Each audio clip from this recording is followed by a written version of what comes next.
సంవత్సరాల తరబడి ఎన్ని మందులు వాడినా మీ మోకాల నొప్పులు తగ్గట్లేదా? ప్రాణ పెయిన్ క్లినిక్ లో అత్యాధునిక చికిత్స. ఇటీవల విడుదలైన సివిల్స్ ఫలితాల్లో సత్తా చాటింది మహబూబ్ నగర్ జిల్లా దోనూరు అనన్యారెడ్డి.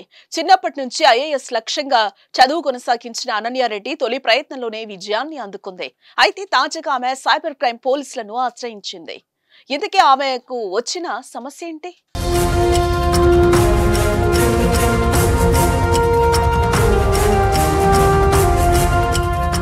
ప్రభుత్వ ఉద్యోగుల నుంచి సామాన్యుల వరకు సైబర్ క్రైమ్ నేరగాళ్లు ఎవరినీ వదలటం లేదు.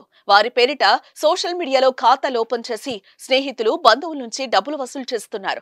ఇలాంటి ఘటనలు చాలా మంది ఎదుర్కొని ఉన్నారు. ఇప్పుడు అనన్యారెడ్డిని టార్గెట్ చేశారు.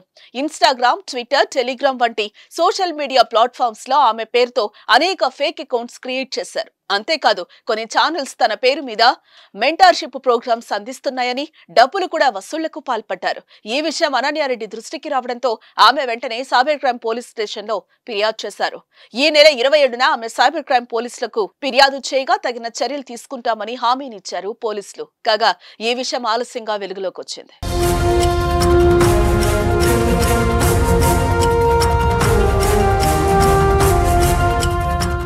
అనన్యారెడ్డి జాతీయ స్థాయిలో 3వ ర్యాంక్ సాధించింది. సివిల్స్ లో పాలమూరు బిడ్డ సత్తా చాటడంతో ముఖ్యమంత్రి రేవంత్ ఇటీవల సన్మానం కూడా చేశారు. దీంతో ఒక్కసారిగా అనన్యారెడ్డి ఫేమస్ కావడంతో ఆమె పేరుతో నకిలీ అకౌంట్లు క్రియేట్ చేసి మోసాలకు తెరలేపారు. తన వల్ల పేద ప్రజలు డబ్బులు నష్టపోకూడదనే ఉద్దేశంతోనే అనన్యారెడ్డి వెంటనే పోలీసులకు ఫిర్యాదు చేశారు. సైబర్ నేరగాళ్లు ఎవరిని వదలడం లేదు. సమాజంలో పేరుగాంచిన అధికారులు, సెలబ్రిటీస్ తో పాటు సామాన్య ప్రజల పేరుతో కూడా ఫేక్ అకౌంట్లు సృష్టించి వారి పేరుతో డబ్బులు అడుగుతున్నారు.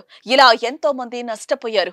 కలెక్టర్లు, పోలీస్ అధికారుల పేర్లతో కూడా నకిలీ ఖాతాలను సృష్టించడం ఆశ్చర్యం కలిగిస్తోంది. ఇలాంటి కంటికి కనిపించని మోసగాళ్ల పట్ల అప్రమత్తంగా ఉండాలని పోలీసులు హెచ్చరిస్తున్నారు.